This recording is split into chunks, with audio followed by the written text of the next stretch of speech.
Hi guys, I am here still in Mzimkhulu. I am by a beautiful river, still on the farm, quarantining. Yeah, it's been a year since, well, just over a year since Riv passed away, and yeah, the 1 year mark was tough. I wasn't able to be home with my family in PE, but yeah, the people that I'm staying with were really awesome, and they made it such an amazing day, such a special time. So I'm really grateful that that day is over. I think it feels good that all these first milestones are kind of out of the way, so I can, you know, feel a little like I'm moving forward a bit.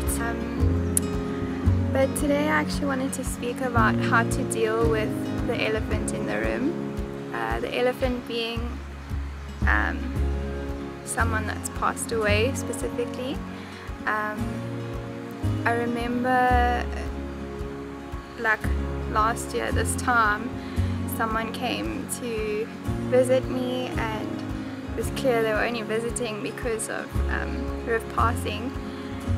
And yeah, I remember them coming, bringing a gift, which was so sweet, but all they did was talk about themselves, talk about what's going on in their life, and not mentioning River one bit.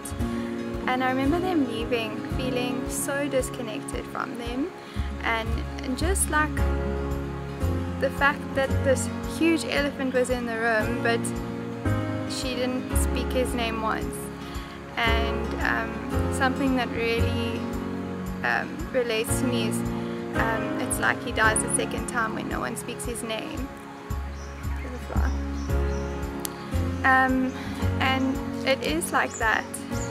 As people who are grieving someone that they've lost, it's so important for us to speak about that person and to share memories and thoughts, and hear other people's memories and thoughts and feelings around them, just as a way of healing and of grieving. Even if it is a sad thing, it's a sad thing. It doesn't mean we can't speak about them. And so I don't believe being emotional is a bad thing. I think it's a good thing. And so we need to enter into these spaces with people who have lost someone, even if it was 10, 20 years ago. We need to speak about those people so that that those who are missing someone can really just feel connected with them still, and that they're still with us. So I want to be careful on this topic, I just want to have a disclaimer. I'm not speaking about anyone in specific that's ever spoken to me in the last year. I understand that those who have not grieved someone have no idea how to handle someone who has grieved someone. So, but even me speaking to someone who's lost someone recently, it's still difficult, and it's such a hard topic because it's so sensitive and everyone is different. And so I wanted to give a few just tips and thoughts on how to help someone and relate to someone who's grieving. So one thing I've learned in the last year is that you get non-question asking friends and you get openers. So the non-question asking friends, they are like the person I spoke about, who just don't even go there. They avoid the topic. They yeah, they don't want to bring up anything that's going to make you emotional. And then you get the openers, and those people are, that's helpful. I find the openers are just really willing to speak about this person that you've just lost, and not scared to ask questions. And so one thing everyone needs to know is you can't remind someone about the person you've lost, and you can't take their mind off them either. So we are always thinking about them. They are the elephant in the room, and so it is helpful to be an opener, and not be scared to bring up, for example, River. I'm always willing to speak about him. I almost feel more connected to someone when I have told them who River was and what happened, and on the topic of what my future looks like and where I am at the moment. These things are important in healing, and so we need to speak about these things. What we really need as people who are grieving is just for you to simply acknowledge what we are going through, to show us that we are not crazy, to really just like feel free and supportive in whatever we're going through, and yeah, hold the advice back as much as possible. There was an experiment done on people who had to build a puzzle, and they would at intervals play loud, stressful music while they're building this puzzle, and people's blood pressure rose, and they got anxious, and some people gave up building the puzzle because they just couldn't handle this anxiety from this loud music that would come. And after they had done that experiment, they then put a button next to them that would stop the music if they got too anxious and too stressed about the music. And so many people, well, all of the people were able to finish the puzzle much quicker and much easier, just because there was that button there to press if they wanted that music to stop. And what was funny was that no one pressed that button. It was just the comfort of knowing that there's that button to push if they want that anxiety to stop.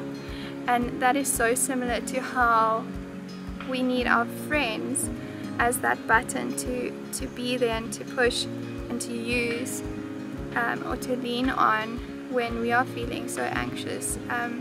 And so that's really what friends need to do in these times of supporting friends in grief. You simply need to be a shoulder to cry on, and a button to push, and someone to really talk to and vent to if you need to. So yeah, I really like that analogy. In the early stages of losing Riv, I often felt so helpless. I couldn't make my own food, I couldn't make choices. I spoke about that in a previous blog. And so often my friends and family would help me choose what to wear and make food for me. I wouldn't have eaten if they didn't. And so it's so important for that help, for people to make choices for you, but also not to take your dignity away. So for example, they can choose for, if you wanted to have supper, and they choose that you can have a burger, but still give you that dignity to choose what to put on your burger. Another thing is encouragement is so much better than empathy. To rather say you are doing so well instead of I can't imagine how you are getting through this. I don't think I would have gotten through this, or I don't blame you for giving up. Yes, we can empathize, and we can empathize very well with someone who's lost someone, but that encouragement is rather what we need. If you imagine a circle inner circle, those who are most affected by someone that's passed away, they are in that inner circle, and the people that are a little bit less affected are on the more outer circle, and so on. And so it's helpful to imagine when grieving and you are on the most inner circle to lean out to the people on the more outer circle, and for those to lean into and help those who are on the inner circle, and same for every circle that comes after that. And so yeah, I've struggled to lean into the people who are on the innermost circle with me, because it's just so emotional, and there's no strength in any of us to lean on each other, and so we need to lean on those who are less affected. Just being aware of where you are in that circle is really helpful to understand who to lean into and who to lean out on. Yeah, and just a side note on being patient with someone who's grieving. There's so many emotions that are going through their head, so many chemicals that are changing and lashing out. There's anger, there's feeling like a burden and feeling so worthless. And so yeah, it's so important to be patient with those people, just to try and understand that it's not them, it's these emotions and these feelings that they have that are causing them to be like that, and it's not permanent. It's important for us to understand that grief is not permanent. The way we're feeling will not last forever. Also that the grief and the loss is not our fault. It's so easy to feel like something is your fault, or if only I did this, or if only we didn't go. Yeah, so I hope those tips helped.